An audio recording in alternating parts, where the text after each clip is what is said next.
नाज़रीन आदाब, मैं हूं आपके साथ सैयद अनवारुल्लाह गौरी और आप सबका इस्तकबाल है प्रोग्राम हेल्थ और हम में। जैसा कि आप सब जानते हैं कि इस वक्त रमज़ान का महीना अब शुरू होने वाला है और हमारी कोशिश है कि इससे कब्ल आपको तंदुरुस्ती के हवाले से कुछ बातें बता दी जाएं।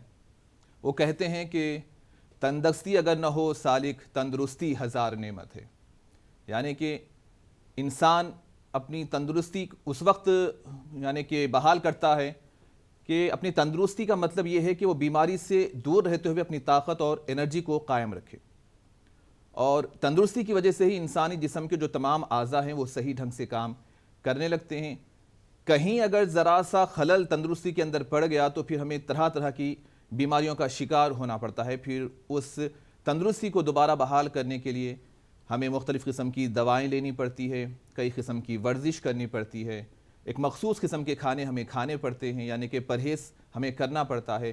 कभी हम ऑयल से, कभी घी से दूर भागते हैं, कभी हमें नमक से खौफ आता है, तो कभी हम मीठी चीज़ें खाने से यानी कि शक्कर वाली चीज़ें खाने से हम एतराज़ करते हैं। हमें खौफ सा महसूस होने लगता है कि कहीं से हमारी सेहत ख़राब ना हो जाए।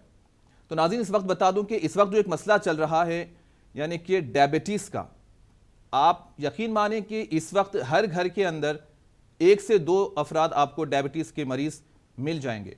और WHO के मुताबिक भी, एक रिपोर्ट के मुताबिक इस वक्त यानी कि इस वक्त 400 मिलियन से ज़्यादा अफराद डायबिटिक का शिकार हैं और हर साल 1 से 1.6 मिलियन अफराद इसकी वजह से मौत का शिकार भी हो जाते हैं। तो इसकी वजह क्या है, क्या वजह है कि इस तरह की अमवात हो रही हैं और डायबिटीज़ यानी कि इंसान के अंदर इस तरह तेज़ी से फैल रहा है? तो इन तमाम चीज़ों पे हम बात करेंगे। इस वक्त हमारे साथ स्टूडियो में मौजूद हैं डॉक्टर संजय पॉल, जो managing director doctor Paul's clinic for diabetes, obesity and thyroid, road number 1, Banjara Hills, and visiting consultant Apollo Sugar clinic, जिन्हें 20 साल का तजुर्बा है इस फील्ड के अंदर। और डॉक्टर साहब को times of India based diabetology award भी मिल चुका है। इसके अलावा नेशनल अवार्ड से भी इन्हें नवाजा जा चुका है। तो मैं डॉक्टर संजय पॉल का हमारे इस प्रोग्राम में इस्तकबाल करता हूं, वेलकम करता हूं। सर, आपका प्रोग्राम में इस्तकबाल है, वेलकम करता हूं सर। जी सर। तो नाज़रीन, इस वक्त हम डॉक्टर साहब से बात करेंगे डायबिटीज़ के ताल्लुक से। हम बेसिक से आएंगे कि डायबिटीज़ है क्या। सर, मैं आपसे पहले ये जानना चाहूँगा कि आजकल डायबिटीज़ जो है बहुत फैल रहा है कि हर घर में आपको कहीं ना कहीं आपको 2 अफराद तो ऐसे मिल जाएंगे जो डायबिटीज़ का शिकार हैं। तो असल में ये डायबिटीज़ है क्या? डायबिटीज़, देखिए, ये जो डायबिटीज़ है ये एक शुगर का किस्सा है जी। मतलब पेनक्रियास बोल के एक ऑर्गन्स रहते हैं, अच्छा, जहाँ पे बीटा सेल्स रहते हैं, जहाँ पे इंसुलिन प्रोडक्शन होता है जी। जब इंसुलिन प्रोडक्शन बराबर नहीं होता है या बिल्कुल नहीं होता है तो हमको उसको शुगर बोलते हैं। शुगर बढ़ जाते हैं, अपना ब्लड में उसका मात्रा बढ़ जाते हैं। और नॉर्मल जो शुगर लेवल रहते हैं, जैसे कि नॉर्मल फास्टिंग लेवल 70 to 100 या खाने के बाद अप टू 140, जब ये ज़्यादा हो जाते हैं, मोर देन 200 हो जाते हैं, तो उसको हम लोग शुगर बोलते हैं या डायबिटीज़ बोलते हैं। अच्छा, ओके। जब शुगर लेवल बढ़ते हैं, मोर देन 180 होते हैं, शुगर कम्स थ्रू यूरिन में आ जाते हैं और ब्लड में भी आ जाता है जब मोर देन 200 होते हैं। अच्छा, ठीक है। तो ये एक मेटाबॉलिक डिसऑर्डर है जिसके आपको वेट लॉस होगा, बहुत सारा सिम्टम्स, बहुत सारे चीज़ हो गए।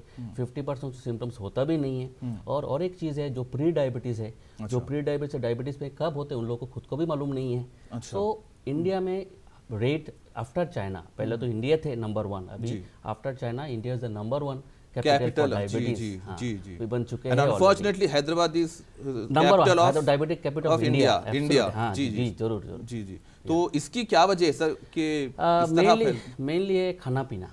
Diet is most important, because क्या होता है आजकल का ज़माने में स्ट्रेस लेवल बहुत बढ़ चुके हैं और जो अर्बनाइजेशंस है, मतलब आप अगर इंडिया को डिवाइड करते हैं north, east, south, west, 65% are the carbohydrate eaters. अगर आप देखते हो तो more carbohydrate in the form of white rice and biryanis जो लीड करते हैं शुगर को। और लैक ऑफ फिजिकल एक्टिविटी जो one of the most important reason जो होते हैं, लैक आजकल जाते ही नहीं। हम लोग को टाइम हम लोग खेलते रहते थे फील्ड में जाके, फुटबॉल, क्रिकेट, आजकल सब होम में, घर पे, वीडियो में बैठे बैठे मोबाइल्स पे सब हो, तो फिजिकल एक्टिविटी बिल्कुल नहीं है। और एक जो फैक्टर्स है जो जेनेटिक बोलते, मतलब जीन्स, खानदानी जो बोलते इंग्लिश में, genes are the loaded guns, lifestyle pulls the trigger. मतलब जीन्स रहते हैं सभी को ही प्री डायबिटिक स्टेज में, कोई भी चीज़, कोई भी stress factor, lack of activity, lack of exercise, खाने पीने में थोड़ा सा बेतरती, so that triggers to pre diabetes to diabetic stage में आ जाते हैं। यानी कि अपना लाइफ स्टाइल को जो मेंटेन नहीं करना, यानी कि मैनेज नहीं करना है एब्सोल्युटली। तो हम इसे क्या कहेंगे, एक बीमारी है या फिर metabolic disorder? That is a lifestyle disorder I can say. तो हम इसे डिसीज नहीं कहेंगे, इसको डिजीज नहीं कहेंगे, इसको एक मेटाबॉलिक डिसऑर्डर बोलते हैं, and it can be organised by the patients only. जी ओके तो बराबर टाइमिंग्स में खाना चाहिए, वॉकिंग करना चाहिए, सालों में एक बार अगर आपका घर में फैमिली हिस्ट्री है, फादर मदर को है, तो बच्चे को आफ्टर 35 ईयर्स, बिकॉज एक रिसेंटली एक स्टडी आया है, इंडिया डायब स्टडी, जहाँ पे बोलते हैं कि एक ज़माने में हम लोग इसको बोलते हैं एज रिलेटेड डिजीज, 60 के बाद या 65 के बाद शुगर होते, but now it is all younger are getting diabetes. अगर मैं डेली एक 20 पेशेंट देखता हूँ, उसमें 3-4 पेशेंट तो 25-26 साल में आ जाते हैं, type 2 diabetes, not type 1 diabetes. Yes, अच्छा। और 35 के बाद ये तो डबल हो जाते हैं। Okay, because of the stress related eating disorders, binge eating, late dinners, खाने पीना, so mainly is lifestyle disorder ही है, और फॉलोड बाई और मतलब aggravated by the genetic factors. तो क्या इन तमाम चीज़ों का अपने मेटाबॉलिज्म पे इफेक्ट होता है, इसी वजह से ये मेटाबॉलिक डिसऑर्डर होता है? यस, एब्सोल्युटली मेटाबॉलिक डिसऑर्डर होता है, हार्ट का प्रॉब्लम होता है, जिसको बोलते हैं हम लोग डायबिटीज़ में दो तरह से उसको डिवाइड करते हैं, microvascular complications and macrovascular complications. जो माइक्रोवास्कुलर जो नॉर्मली रेटिना में होते हैं, आँख में होते हैं, किडनी में होते हैं, जिसको बोलते हैं नेफ्रोपैथी। मैक्रोवास्कुलर कॉम्प्लिकेशन कार्डियक होते हैं, पैर का होता है, जिसको बोलते हैं पीवीडी, पेरिफेरल वास्कुलर डिजीज। सो कॉम्प्लिकेशंस तो रहेगा ही, साइलेंट कॉम्प्लिकेशन होते हैं, इसके लिए चेकअप बहुत जरूरी है। सर, ग्लूकोज जो है हमारे जिस्म में एनर्जी का काम करते हैं। यस। अब जब ग्लूकोज की मिकदार यानी कि जो क्वांटिटी बढ़ जाती है अगर शुगर के अंदर, तो फिर ये इफेक्ट क्यों करते हैं? जबकि एनर्जी, ग्लूकोज के जरिए हमें एनर्जी मिलती है, और जो हम खाते हैं वो अब्जॉर्ब होता है, फिर हमारे जो ऑर्गन्स हैं बॉडी के, वहाँ पे जो शुगर, हाँ, तो शुगर जो ब्लड में आ जाते हैं, बहुत नॉर्मली हम लोग जो नॉर्मल शुगर जो रहते हैं एक लेवल पे रहते हैं, उसके ऊपर जब शुगर आ जाते हैं तो ब्लड शुगर बढ़ जाते हैं। जो ब्लड शुगर बढ़ते हैं वो टिश्यू डैमेज करते हैं। अच्छा। वो बराबर आपका मसल्स में नहीं जाते। एनर्जी लेवल जो होते हैं वो अपना दूसरी जगह से लेते हैं, ओके, फैट से लेते हैं, प्रोटीन से लेते हैं, ठीक है। ओके, सो हम लोग कार्बोहाइड्रेट ईटर जो होते हैं मोर मतलब इफेक्ट होता है अपना खून में ही। अच्छा। ब्लड बढ़ जाते हैं, अपना शुगर बढ़ जाते हैं, ब्लड में आ जाते हैं, और ये पूरा हानिकारक मतलब in the sense of clot form होता है। एक दो HbO ग्लाइकोलेटेड फॉर्म होता है, जिसको हम लोग बोलते हैं ग्लाइकोसाइलेटेड हीमोग्लोबिन, जो पिछले 3 महीने का एवरेज बताते हैं। अच्छा। तो आजकल के ज़माने में ऐसा नहीं कि फास्टिंग और पोस्टपेंडियल से काम हो जाए, we have to see 3 months average, जिसको HbA1c बोलते हैं, जिसको मालूम चलता है कौन सा लेवल पे आपका शुगर चल रहा था पिछले 3 महीने में। एक बार देख के आपको मालूम नहीं चलता शुगर क्या है। मे बी कोई भी पेशेंट, कोई भी आदमी लेट डिनर किया होगा या स्वीट्स खाया होगा, बट एवरेज से मालूम चलेगा कौन सा लेवल पे आपको चल रहा है शुगर, जिसको बोलते हैं HbA1c और ग्लाइकोसाइलेटेड हीमोग्लोबिन। वो देखना बहुत जरूरी है, मतलब डायबिटिक पेशेंट को, एस्टेब्लिश डायबिटिक पेशेंट को, और जो न्यूली डायग्नोज पेशेंट उनको तो देखना ही पड़ेगा। जी, तो इसके सिम्टम्स क्या हैं सर? कैसा पेशेंट को पता चलेगा कि वो डायबिटीज़ का शिकार हो चुका है? नॉर्मली तो 50% सिम्टम्स होता नहीं है, नॉर्मल मतलब जनरल चेकअप में उन लोगों को मालूम चलता है। और जो सिम्टम्स होते हैं, जो वेट लॉस होते हैं, प्राइवेट पार्ट्स में इचिंग होते हैं, जिसको बेलानाइटिस बोलते हैं, कमजोरी होता है, टायर्डनेस होता है, चक्कर आते हैं जी, और यूरिन घड़ी घड़ी होता है, जो मतलब most important frequent increase of urination बोलते हैं। एक जहाँ पे नॉर्मल एक 4-5 टाइम्स जो जाते हैं वो कम से कम 15-20 बार जाएंगे, बिकॉज ग्लूकोज आ जाते हैं यूरिन में। ओके, सो ये कमजोर होगा बॉडी, मतलब डिहाइड्रेशन होगा। अगर शुगर मोर देन 500 होते तो कोमा में भी जा सकते हैं। अच्छा, जिसको बोलते हैं डायबिटिक कीटोएसिडोसिस बोलते हैं जी। यानी कि फास्टिंग और पोस्ट लंच में अगर जो हम इवैल्यूएट करें तो किस लेवल पे लगेगा कि चलो इनसे ट्रीटमेंट की ज़रूरत है? देखिए, फास्टिंग अगर मतलब 150 के ऊपर हो जाए और पोस्टपेंडियल मोर देन 200 हो जाए तो definitely the patient need treatment. अभी ट्रीटमेंट डिपेंड करेगा रिसेंट ऑनसेट डायबिटीज़ है या मतलब ऑलरेडी पेशेंट ऑलरेडी 10 साल से मेडिसिन ले चुके हैं, तो उसके लिए हम लोग एक 3 महीने का एवरेज देखते हैं। 3 महीने का एवरेज हम लोग ऐसा करते हैं 6.5, 7.5, 8.5, 9.5 ऐसे आते हैं। So according to ADA, American diabetic association बोलते हैं, 3 months average should be less than 7, मतलब गुड कंट्रोल होना चाहिए। सो इसका एवरेज 140 to 150 तक होना चाहिए। अगर कोई भी पेशेंट अगर less than HbA1c less than 5.6 मतलब उसको बोलते हैं नॉन डायबिटिक रेंज। अगर 5.6 के ऊपर आ जाए तो तुम प्री डायबिटिक की तरफ जा रहे हो। HbA1c का थोड़ा बताइए सर। HbA1c होता है लास्ट 3 मंथ्स एवरेज।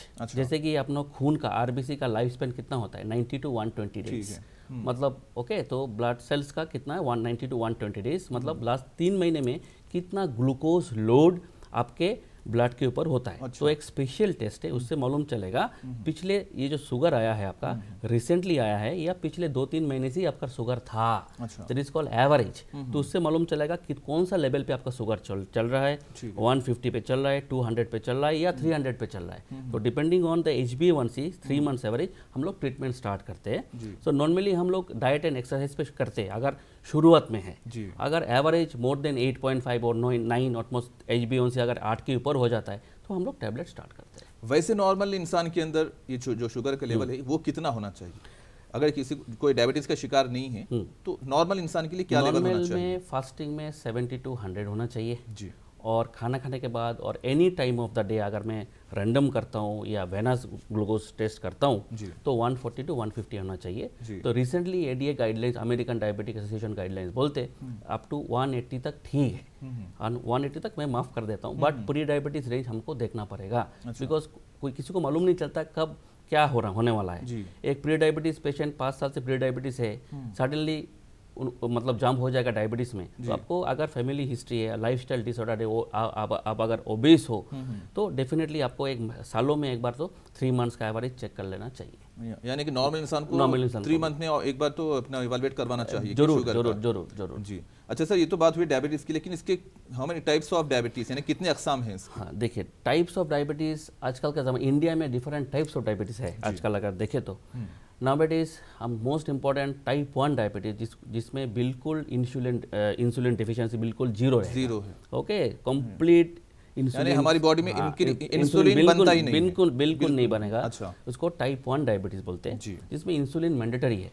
इंसुलिन से ही वो जिंदा रहेंगे। अच्छा। और अच्छा रहेंगे अगर मेंटेन करे तो, अगर फॉलो अप ठीक तरह से रहे तो। एक है एब्सोल्यूट डिफिशियंसी बोलते हैं उसको, बिल्कुल नहीं है। और एक रिलेटिव डिफिशियंसी, तो इंसुलिन प्रोडक्शन है कम है। और इंसुलिन रेजिस्टेंस बोलते हैं, इंसुलिन रेजिस्टेंस का मतलब है a normal production of insulin produce a सब नॉर्मल रेस्पॉन्स, मतलब इंसुलिन निकल रहे लेकिन उसको एक्शन थोड़ा सा कम है। अच्छा, इसको बोलते हैं टाइप 2 डायबिटीज। और टाइप 2 डायबिटीज में टैबलेट्स हम लोग देते हैं। There are so many tablets, metformin है, सल्फोनियर्स है, ग्लिटाजोन्स है, SGLT2 इनहिबिटर्स है, so many types of gliptins है, सो मेनी टाइप्स ऑफ मतलब टैबलेट्स है जो हम लोग अकॉर्डिंगली हम लोग देते हैं। इंडिविजुअलाइज प्रैक्टिस जिसको बोलते हैं। अगर शुगर बहुत बड़ा हुआ है, जिसको बोलते हैं ग्लूकोटॉक्सिसिटी 300, 400 टाइप 2 डायबिटीज में भी होते हैं, तो कुछ टाइम के लिए हम लोग इंसुलिन देते हैं। ऐसा नहीं कि इंसुलिन हम लोग दिए और जिंदगी भर के लिए लेना है, ऐसा भी नहीं है। शॉर्ट टर्म इंसुलिन भी हम लोग देते हैं टू ब्रेक द रेजिस्टेंस। एक 15 डेज, 1 मंथ, 3 मंथ्स के लिए हम लोग इंसुलिन भी देते हैं। तो ऐसा कोई ट्रीटमेंट नहीं है सर कि टाइप 1 का कोई डायबिटीज का शिकार है और उसको बिना इंसुलिन के कोई ऐसा ट्रीटमेंट दिया जाए? ऐसा कुछ भी नहीं है। टाइप 1 इज कम्प्लीटली इंसुलिन, इसको बोलते हैं इंसुलिन डिपेंडेंट डायबिटीज़। तो आजकल बहुत सारा न्यूली मैकेनिज्म आए हैं जो मतलब जिसको शुगर फ्लक्चुएट करेगा। ब्रिटल डायबिटीज़ है तो उन लोगों को हम लोग इंसुलिन पंप भी हम लोग सजेस्ट करते हैं। बहुत सारे बच्चे मेरा है जो 7 साल के, 8 साल के, 15 साल के है, जिसको शुगर बिल्कुल आउट ऑफ द रेंज है, तो उन लोगों को हम लोग इंसुलिन पंप, मेडोनिक पंप हम लोग यूज़ करते हैं जो पेनक्रियास जैसे ही पूरा काम करेगा। उनको इंसुलिन लेने का भी ज़रूरत नहीं है, कॉन्टीन्यूअस इंसुलिन बॉडी में जाएंगे। मतलब इसको बोलते हैं बैटरी ऑपरेटेड, तो continuously basal dose, bolus dose कब लेना है ऑलरेडी एडजस्ट करके हम लोग देते हैं और चलता रहेगा। And this really doing good, मतलब वो अच्छा कर रहे हैं वो। जी जी सर, ये डायबिटीज़ में अगर कोई इंसान गफलत बरते, यानी कि कोई इलाज सही करवाए ना, यानी कि कोई इंसुलिन ना ले, फिर यानी कि अपनी रूटीन लाइफस्टाइल को ख़राब कर दे, तो उसके क्या इम्पैक्ट होंगे? बहुत बुरा इम्पैक्ट होगा डेफिनेटली, जिसको बोलते हैं नेग्लेक्टेड डायबिटीज़। जी। सो पहले ही बोला, कॉम्प्लिकेशंस मालूम ही नहीं चलेगा। बहुत सारा पेशेंट मेरे पास आते हैं जो शुगर है, ट्रीटमेंट स्टार्ट करे या ट्रीटमेंट स्टार्ट नहीं करे, मतलब नेग्लेक्ट करे, ओके, जो definitely landed into kidney problems, जिसको नेफ्रोपैथी बोलते हैं, क्रिएटिनिन बढ़ जाएगा, प्रोटीन लीकिंग होगा, आँख से ब्लीडिंग होगा जिसको रेटिनोपैथी बोलते हैं, हार्ट का प्रॉब्लम होगा, हार्ट अटैक हो सकता है, हार्ट फेलियर हो सकता है, स्ट्रोक हो सकता है, ब्लड में क्लॉट होगा। सो दैट इज़ मतलब कभी भी हो सकता है। तो इसके लिए शुगर को साइलेंट किलर बोलते हैं। अच्छा। आपको बाहर से देख के लगता नहीं है अंदर क्या हो रहा है, जब तक आप उसको सही इलाज नहीं करते। और लाइफस्टाइल बहुत ज़रूरी है, जितना भी हम लोग मेडिसिन दे दे, हम लोग इंसुलिन दे दे, जब तक लाइफस्टाइल सही नहीं है उसका कोई भी स्टाइल सही नहीं रहेंगे। वो बहुत बहुत ज़रूरी है। टैबलेट देते, इंसुलिन देते, लेकिन लाइफस्टाइल नंबर 1, टाइमली खाना चाहिए, वॉकिंग चाहिए। फिट प्रिंसिपल बोलते हैं हम लोग, जो भी पेशेंट को you follow fit FITT principle, you will be fit for ever. What is fit principle बोलते हैं? Frequency of exercise, intensity of exercise, time of exercise and type of exercise. अगर आप मेंटेन करते हो along with diet, definitely low carbohydrate diet, little bit high protein, little bit fat diet अगर maintain करते हो, you will be fine. मेरे पास patient भी है 30 इयर्स ऑफ डायबिटीज़, मस्त है। शुगर जो भी मैंने 20 साल पहले देखे थे सेम अभी भी सेम HbA1c मेंटेन कर रहे, क्योंकि दे मेंटेन वेरी वेल। मतलब जो physically mentally they are doing very well, exercise करते हैं, मेंटेन। ऐसे भी पेशेंट है 2 साल से शुगर है, टैबलेट दिए, इंसुलिन दिए, फिर भी शुगर कंट्रोल में नहीं है। अच्छा। तो पेशेंट बोलते हैं साहब मैं इंसुलिन ले रहा हूँ, मैं टैबलेट ले रहा हूँ, फिर भी शुगर मेरा कंट्रोल के क्यों नहीं आता है? अच्छा। सो कुछ लाइफस्टाइल मैनेजमेंट एंड अनदर चीज पेनक्रियास। हर एक का पेनक्रियास एक जैसा नहीं रहता है, 5 अंगुली बराबर नहीं रहते। किसी का पेनक्रियास का फंक्शन कम है, किसी का ज़्यादा है, किसी का 5 साल में ख़त्म होता। और एक है यंग, आजकल बहुत सारे देख रहे न्यू बच्चे लोगों को जो 24-25 में होते हैं, जिसको बोलते हैं मैच्योरिटी ऑनसेट डायबिटीज से नहीं होते, या ये मोडी बोलते हैं। तो यंग में डायबिटीज़ होते हैं, they look like type 1 diabetes, लेकिन टाइप 1 नहीं होते, टाइप 2 है। अच्छा। ओके, लेकिन अगर वो लोग सही ट्रीटमेंट नहीं करते, सही इलाज नहीं होता इनिशियली 5-6 साल, इनिशियली अपना डायग्नोसिस बहुत जरूरी है। सो दे लैंडेड इनटू कॉम्प्लिकेशंस। तो डाउन द लाइन उन लोगों को इंसुलिन भी चाहिए होता है। अच्छा सर, ये इसके लिए क्या कोई एक एज है? क्योंकि ऐसा होता है कि कोई बच्चा बाई बर्थ भी शुगर के साथ पैदा होता है, 100% डायबिटीज के साथ पैदा होता है, तो इसमें क्या वजह, यानी कि जो जीन्स होते हैं, जो जेनेटिक अपने बाप दादा को होता है, माँ को होता है, अगर कोई प्रेगनेंसी में हो तो क्या उसका इम्पैक्ट बच्चे के ऊपर पड़ेगा? देखिए, pregnancy different entity. Normally type 1 में कोई भी रीजंस नहीं रहते, कोई भी जेनेटिक नहीं रहते। ठीक है। तो पहले, आजकल बहुत केस कम होने लगा। मतलब एक टाइम में हम लोग देखते थे नियोनेटल डायबिटीज से, नियोनेटल डायबिटीज जन्म होने के टाइम में दे गॉट डायबिटीज, 6 मंथ में चला भी जाता है। अच्छा। देखो, इसको बोलते हैं ट्रांजिएंट नियोनेटल डायबिटीज। आते हैं फिर शुगर चले भी जाते हैं, कोई आते हैं परमानेंटली रहते हैं। तो all depends on pancreas how it acts, कैसा पेनक्रियास। ये कोई डेंजरस नहीं है बच्चों के लिए? डेंजरस होता अगर ये परमानेंट हो जाता है। परमानेंट नियोनेटल डायबिटीज कोई चांसेस है इसमें कि ऐसा परमानेंट हो जाए? ऐसा कोई केसेस चांसेस है। तो इसके लिए कोई हिस्ट्री नहीं होता है। अच्छा। तो टाइप 2 डायबिटीज नॉर्मली अगर फादर मदर के होते हैं, GDM पेशेंट, अगर जेस्टेशनल डायबिटीज जैसे कि प्रेगनेंसी में शुगर आते हैं, उसका बच्चे का वेट थोड़ा सा लेस देन 2.5 kgs होते हैं, जिसको बोलते हैं बर्कस हाइपोथेसिस, तो फ्यूचर में उन लोगों को होने का चांसेस रहता है। अच्छा। अगर लो बर्थ वेट बेबी जो रहते हैं, जो GDM पेशेंट का, तो उन लोगों को डाउन द लाइन उनको शुगर होने का चांसेस रहते हैं अगर दे नॉट मेंटेन वेल। तो हम लोग बोलते हैं कि एक 16-17 ईयर्स ये से अगर तुम ओबेस हो, मोर देन योर BMI, आपका डाइट सही नहीं है, मेंटेन इट। अगर तुम्हारा माँ बाप both genes are diabetic, please तुम लोग मेंटेन करो, नहीं तो 24-25 ईयर्स में definitely you will be diabetes. अच्छा। नहीं तो सर, डायबिटीज़ के मरीजों के लिए आप के लिए खाना क्वांटिटी और क्वालिटी के हिसाब से आप क्या कहना चाहें? देखिए, खाना ऐसा नहीं, खाना तो खाना चाहिए जी, क्योंकि सही खाना चाहिए। मतलब यानी कि किस टाइमिंग पे खानी चाहिए, क्या timings, breakfast, lunch, dinner. Normally diabetic patient को हम लोग बोलते हैं small frequent meals, divide and rule policy, छोटा छोटा करके लेना चाहिए, एक साथ भी ज़्यादा नहीं लेना चाहिए। अच्छा। तो गैप भी नहीं लेना चाहिए, because most of diabetic patient tablet पे होते हैं, इंसुलिन पे होते हैं। अगर ज़्यादा गैप दिया, लो शुगर हो जाएंगे, हाइपोग्लाइसेमिया हो जाएगा। तो छोटा छोटा करके लेना है।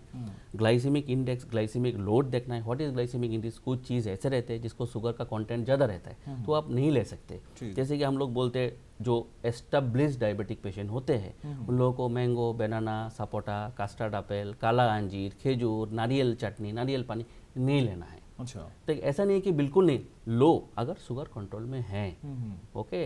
और फ्रूट जूस नहीं लो। अच्छा। क्योंकि फ्रूट जूस में, अगर फ्रूट्स में आप पानी मिलाते हैं, एब्जॉर्प्शन बहुत फास्ट होते हैं। शुगर स्पाइक्स ज़्यादा होते हैं। तो हम लोग बोलते हैं लो फ्रूट्स, थोड़ा सा फ्रूट्स लो, 1 fruit at a time, mix fruit मत लीजिए। अच्छा, दैट्स द थिंग्स। जी सर, अभी तो जैसा रमज़ान भी आने वाला है, लोग फास्टिंग रखेंगे, जी, तो फिर ऐसे लोगों के लिए आप क्या सलाह देना चाहेंगे कि उनको कौन से प्रिकॉशंस लेने पड़ेंगे अगरचे वो रोज़ा फास्टिंग रखते हैं, तो कब कितना खाएं, और अगर कोई इंसुलिन पेशेंट है तो कब इंसुलिन ले, कितना इंसुलिन ले? 100% बहुत ज़रूरी है। बिकॉज अब आ रहे हैं बहुत सारे पेशेंट मेरे पास आ रहे हैं, साहब मुझे सहरी में डोज चेंज करना है, मुझे इफ्तार में डोज चेंज करना है, मैं करके देता हूँ। लेकिन नॉर्मली जो टाइप 1 डायबिटीज़ पेशेंट होता है, जो ऑलरेडी 10, 15 ईयर्स 20 ईयर्स से शुगर है, उन लोगों को थोड़ा सा देख के करना पड़ेगा, क्योंकि chances of hyperglycemia and hypoglycemia chances बहुत रहते हैं, because already they are fix dose of insulin रहते हैं। शायद एक पेशेंट तो 100 यूनिट्स ऑफ इंसुलिन लेते हैं, तो उन लोगों को सडनली इंसुलिन डोज कम नहीं कर सकते। अगर लिया तो भी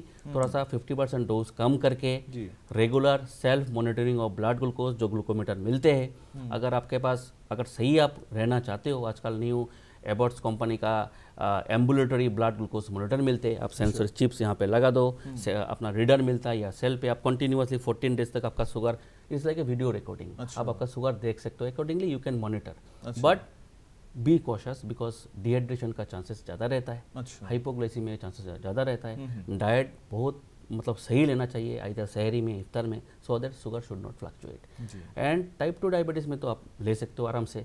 कुछ टैबलेट ऐसे है जैसे कि ग्लिमिपेराइड टैबलेट, कुछ ऐसे उसको डोज को कम करना है, हाफ डोज करना है, सहरी में थोड़ा सा हाफ डोज देना है, इफ्तार में थोड़ा ज़्यादा खाना, थोड़ा सा ज़्यादा ही होता है स्पाइक्स, थोड़ा सा नॉर्मल डाइट। सो अकॉर्डिंगली हम लोग एडजस्ट करते पेशेंट को by self monitoring of blood glucose, phone पे जो भी है, मतलब एडजस्टमेंट तो बहुत ज़रूरी है जो सहरी पे और इफ्तार में। और खाना बहुत इंपॉर्टेंट चीज़ होते हैं, बिकॉज नॉर्मली खेजूर वगैरह बोलता हूँ थोड़ा सा अवॉइड करने के लिए, बस इफ्तारी के टाइम में थोड़ा सा खेजूर लेके आप दूसरा फ्रूट्स में चले जाओ, जहाँ पे थोड़ा सा लो ग्लाइसेमिक इंडेक्स है। जंक फूड वगैरह जैसे ऑयली फूड बिल्कुल कम करना है, बिल्कुल गैस्ट्राइटिस हो जाएगा, डिहाइड्रेशन हो जाएंगे, तो दैट में टर्न इनटू अदर प्रॉब्लम। जी, एक्चुअली होता है कि ऑयली फूड बहुत होते हैं, जैसे कि तलन की चीजें होती हैं, जंक फूड्स होता है, थोड़ा सा अवॉइड करें, ऐसे पेशेंट्स को इन तमाम चीज़ों से थोड़ा अवॉइड करना चाहिए, दूर करें तो अच्छा। बिल्कुल बिल्कुल।